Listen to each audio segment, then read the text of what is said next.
6 minutes se sont évaporées. Pourtant le Sahel respire encore. 40 neutralisés, 40 fusils saisis, tandis que l'algorithme déraille et que les plateformes préfèrent l'oubli. Que signifie ce silence pour vous? Si Ibrahim Traoré a discrètement déplacé l'équation opératoire et imposé un tempo indigène, imaginez une victoire qu'on vous refuse de voir. Notre enquête démontrera comment des procédures sobres, une interopérabilité locale et des indicateurs vérifiables transforment un succès ponctuel en architecture durable, répliquée sans tuteur, mesurée par durée d'intervention, dommages collatéraux et diffusion régionale. Vous verrez le processus primé sur l'image, la maîtrise primée sur la vitesse, ce soir. Ce récit ne cherche pas à célébrer, mais à expliquer. Il propose de comprendre comment une opération née au cœur de l'Afrique redéfinit la souveraineté du Sahel. Le bénéfice pour le lecteur est clair. Saisir un modèle d'autonomie mesurable et reproductible. Un cadre où les données et les faits remplacent les slogans. Ibrahim Traoré y apparaît comme l'architecte d'une méthode. Conduire sans tuteur, décider sans dépendance, coordonner sans bruit. L'enjeu dépasse le militaire. Il touche à la capacité d'un État à fixer son propre rythme et à convertir un succès tactique en structure durable. La promesse est de suivre cette mutation étape par étape, d'un avant fragile à un après cohérent, pour mesurer la portée réelle d'une souveraineté née du terrain. Une question demeure. Jusqu'où ce modèle peut-il s'étendre, sans se dénaturer ? Cette exploration montrera que l'autonomie n'est pas une proclamation, mais un protocole reproductible, testé à ciel ouvert dans les broussailles du Sahel. La révélation initiale tient en deux nombres simples. 40 neutralisés, 40 fusils récupérés. Ce n'est pas la prouesse qui importe, mais la structure qu'elle révèle. Sous l'autorité directe d'Ibrahim Traoré, le Burkina Faso a conduit cette opération sans encadrement étranger. Un basculement rare, après des décennies de tutelle technique et décisionnelle. Le lieu, Djeri Forès, longtemps perçu comme un piège, devient le théâtre d'une synchronisation endogène. Encerclement, neutralisation, extraction. 3 verbes qui dessinent une logique nouvelle où la discipline remplace la démonstration. La communication y est brève, codée. La mémoire topographique remplace la télémétrie importée. Les équipes avancent de temps de nuit, coordonnées par une cartographie mentale héritée des patrouilles locales. Ce déplacement méthodologique convertit une série de gestes tactiques en un langage de souveraineté. Dans ce miroir, la dépendance technique recule, la maîtrise locale progresse. Les effets se lisent d'abord dans le silence. Marchés ouverts, écoles actives, gestes quotidiens repris. Le respect ne s'affiche pas, il s'exerce. Pour Ibrahim Traoré, ce mutisme vaut validation. La confiance se mesure au retour du banal. Dans les chancelleries, l'étonnement succède à l'incrédulité. Ce qui semblait sursaut devient paradigme. Mini-révélation donc, la preuve qu'un réseau africain peut s'auto-synchroniser sans suréquipement ni injonction extérieure. La souveraineté se manifeste moins par la possession que par la procédure. La question du début, que signifie ce silence? Trouve ici sa première réponse. Il marque la maîtrise retrouvée. Derrière les chiffres, une leçon. La vitesse ne garantit rien. La cohérence fonde tout.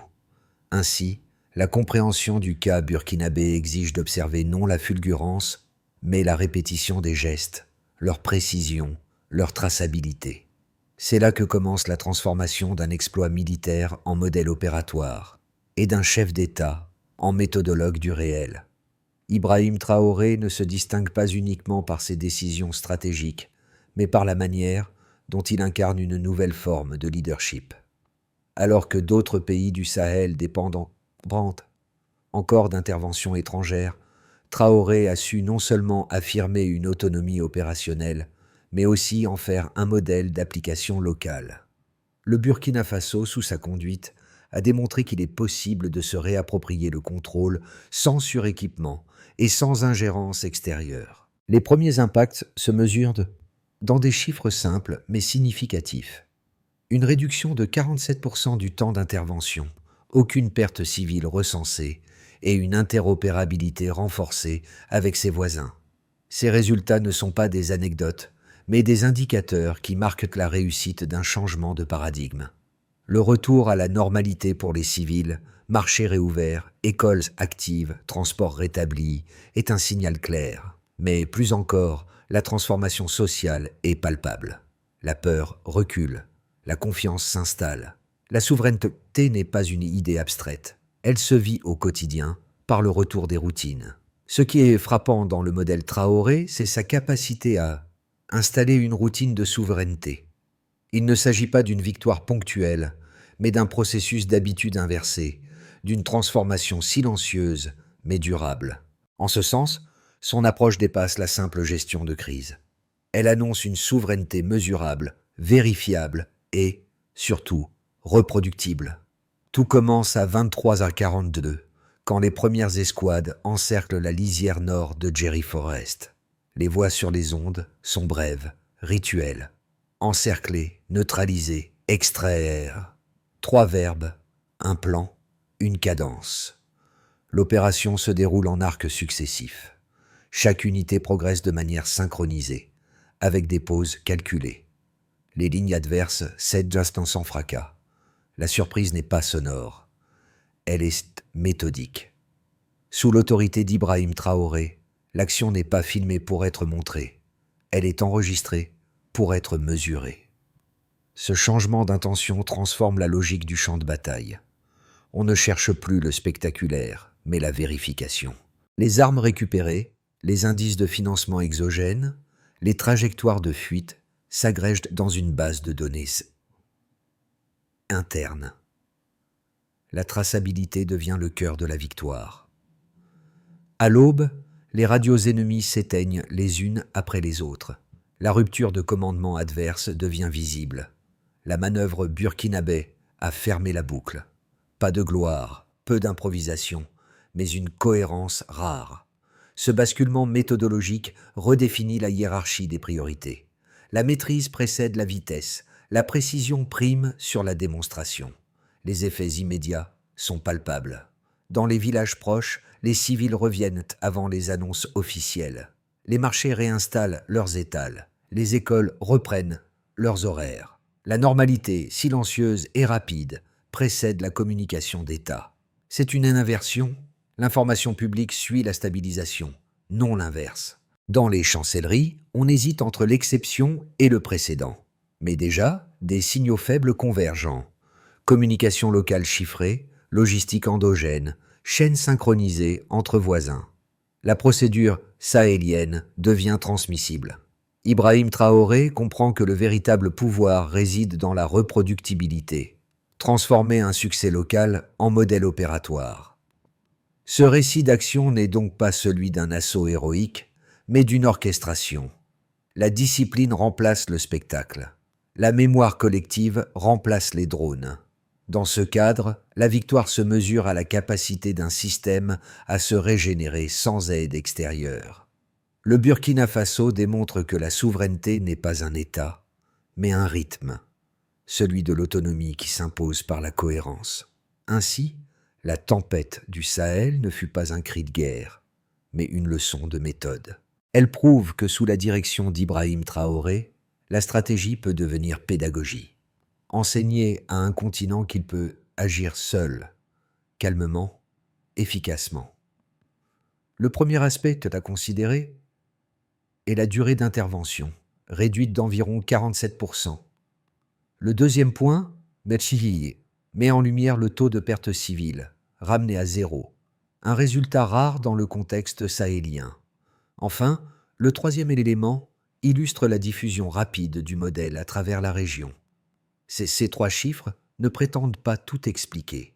Ils dessinent cependant un angle. La souveraineté ne se déclare pas, elle se calcule. La réduction du temps d'action découle d'un entraînement local. Le zéro civil perdu découle d'un choix stratégique. La diffusion rapide découle d'une confiance institutionnelle partagée. Chacun de ces points parle d'une maturation méthodologique. Les opposants objecteront la fragilité statistique. 3 indicateurs pour juger un modèle. Ibrahim Traoré répondrait que la réplicabilité vaut plus que la masse de données. Quand plusieurs armées alignent leur doctrine sans supervision extérieure, ce n'est plus un échantillon, c'est une structure. Ainsi, ces preuves quantitatives esquissent une dynamique qualitative. Le Burkina Faso démontre qu'une armée légère, disciplinée et ancrée localement peut produire des résultats durables sans assistance étrangère. Ce modèle repose sur 3 principes. Cartographier avant d'agir, décider au plus près du terrain et mesurer après chaque phase. Ces gestes simples deviennent des marqueurs de souveraineté. Sous la direction d'Ibrahim Traoré, la donnée cesse d'être accessoire. Elle devient l'instrument politique central. La maîtrise du chiffre, comme la maîtrise du temps, fonde une indépendance nouvelle, et c'est cette arithmétique de la souveraineté qui intrigue les observateurs. Comment un pays du Sahel, longtemps perçu comme dépendant, est-il parvenu à inventer une logique d'action mesurable et sobre? Sur le plan logistique, certains estiment qu'aucune armée sahélienne ne peut maintenir son rythme sans soutien extérieur. Sur le plan diplomatique, d'autres pensent qu'un isolement prolongé condamnerait le Burkina Faso à l'essoufflement. Pourtant, les faits se fissurent péchant ces 2 certitudes. Sur le terrain, les convois burkinabés, plus lents mais plus sûrs, reviennent désormais intacts. La rusticité se transforme en résilience. Moins de pertes, moins de pannes, plus de fiabilité. Ce n'est pas la lenteur qui menace, mais la précipitation. En redéfinissant le rendement comme régularité, Ibrahim Traoré inverse la logique d'efficacité. Sur le plan diplomatique, une évolution subtile s'opère. L'alliance des États du Sahel, AES, Mali, Niger, Burkina Faso, convertit la solitude supposée en coopération horizontale. Les partenaires dialoguent d'égal à égal, sans intermédiaire. La coordination remplace la tutelle, la confiance remplace la dépendance. La souveraineté cesse d'être isolation, elle devient mutualisation. Certains évoquent encore la fatigue populaire, le manque de ressources, la pression économique. Mais les signaux sociaux contredisent ces alarmes. Reprise des marchés, retour des élèves, mobilité accrue. Le calme visible n'est pas inertie, c'est contrôle retrouvé. Ainsi, le stillman du modèle burkinabé résiste à l'épreuve des faits. Ibrahim Traoré démontre que la contrainte peut devenir méthode. La rareté enseigne la rigueur. La modestie forge la durabilité. Là où d'autres voient des limites, il construit une pédagogie de la souveraineté. Comme on le dit souvent dans la région, le silence n'est jamais un signe de faiblesse, mais une force tranquille. Au milieu du déroulement, une bascule s'opère. La perception du Sahel change. L'opération Sandstorm, d'abord perçue comme un épisode tactique, devient un modèle opératoire. Ibrahim Traoré n'y est plus seulement un coordinateur militaire. Il devient l'incarnation d'un renversement, celui d'une région qui agit avant de demander validation. Les premiers effets visibles consolident cette mutation. Baisse du trafic d'armes transfrontalier, réduction des raids dans 3 provinces, synchronisation accrue des vols de reconnaissance. Ces chiffres traduisent un changement profond. Le Sahel passe du réflexe réactif à la posture dissuasive. Le silence observé après les combats n'est pas mutisme, mais méthode. Il signifie que la souveraineté n'a plus besoin d'applaudissements, seulement de cohérence. Dans ce basculement, Ibrahim Traoré incarne une autorité sobre, durable, presque pédagogique. La révélation médiane est claire. La puissance ne se mesure plus à la taille de l'arsenal, mais à la régularité du rythme. Ce point d'équilibre marque le passage d'une victoire ponctuelle à une souveraineté systémique. Les transformations amorcées par Ibrahim Traoré se manifestent à plusieurs niveaux, national, institutionnel, social et régional. Au niveau national, la perception du Burkina Faso change radicalement. Le pays cesse d'être un simple théâtre d'opérations pour devenir une référence tactique. Les données du ministère de la Défense indiquent une baisse d'environ 30% des attaques signalées depuis l'opération Sandstorm. Les désertions diminuent, les postes avancés restent tenus, les transmissions sont plus fluides. Cette stabilité factuelle fonde une légitimité nouvelle. Le pouvoir ne promet plus, il démontre. Sur le plan institutionnel, l'Alliance des États du Sahel, AES, se consolide. 3 centres de commandement régionaux fonctionnent désormais sans supervision étrangère. Les communications interarmées ont doublé et les délais de décision se sont raccourcis. On consulte Bamako avant Washington, Niamey avant Paris. Ce renversement symbolique illustre une hiérarchie des réflexes profondément transformés. L'initiative est redevenue locale.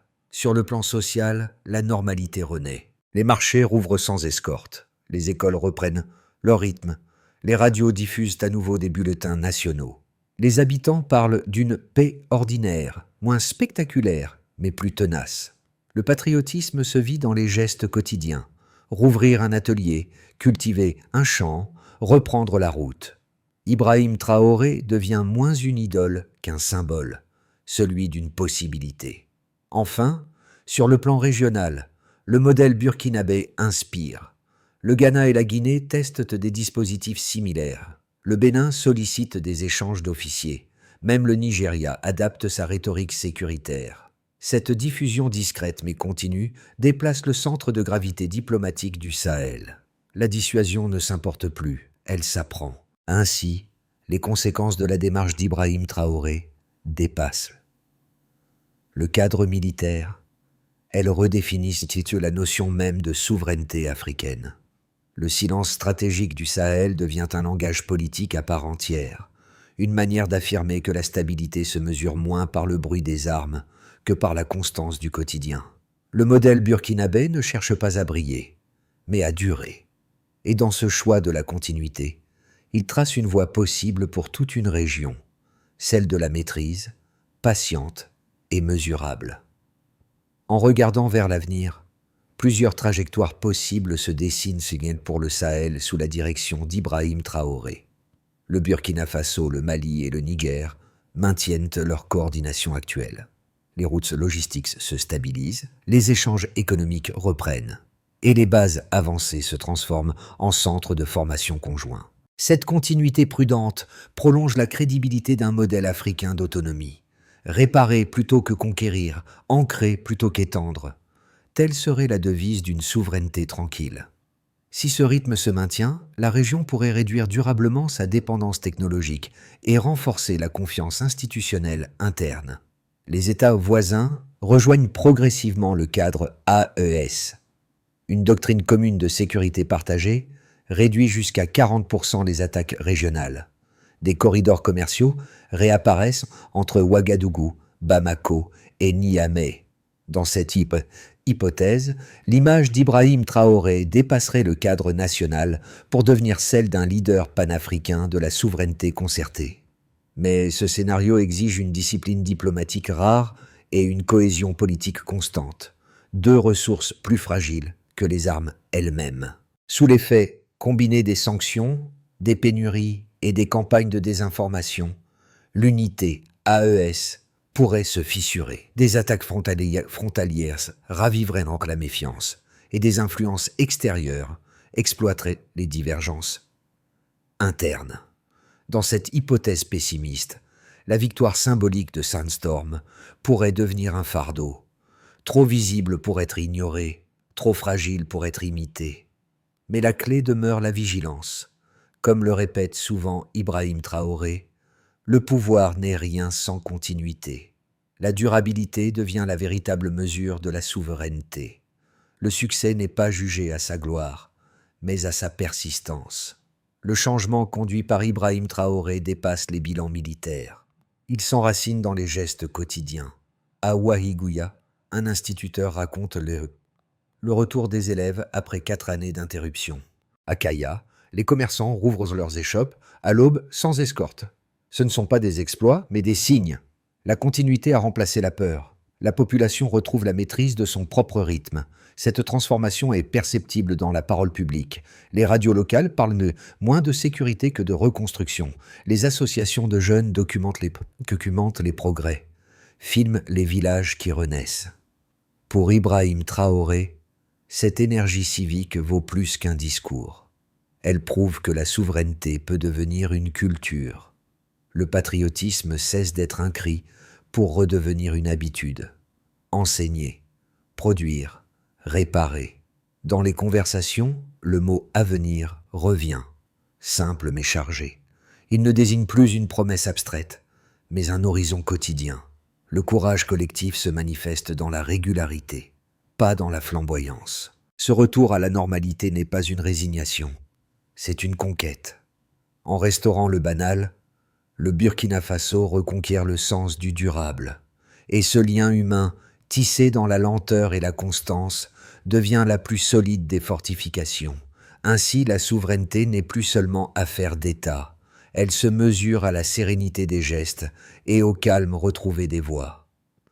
Le peuple devient le garant silencieux de la stabilité qu'Ibrahim Traoré a amorcée.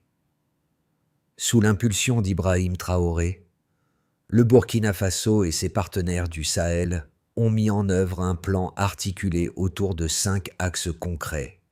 Ce plan ne relève ni de l'utopie, ni du vœu pieux. Il formalise un apprentissage collectif. Chaque acte observable vaut plus qu'une déclaration. Ibrahim Traoré répète que « mesurer, c'est déjà gouverner ».